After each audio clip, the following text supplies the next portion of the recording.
distribution of rainfall. So content అనేది already మీకు నేను చెప్పడం అనేది జరిగింది. సో దానికి సంబంధించి వీడియో అనేది క్లిక్ చేస్తాను. వెంటనే అసెస్మెంట్ కూడా కండక్ట్ చేయడం అనేది ఉంటుంది. మీ నాలెడ్జ్ మీద చెక్ చేసుకోవచ్చు. రెడీయా children?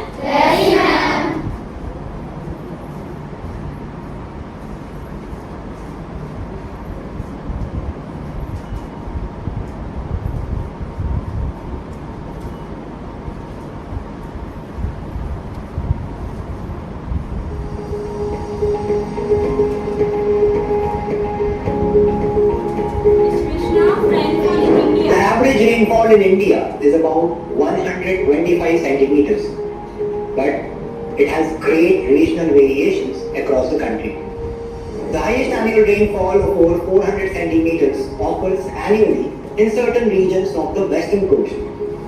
This beautiful story of rainfall continues in the northeastern India as well.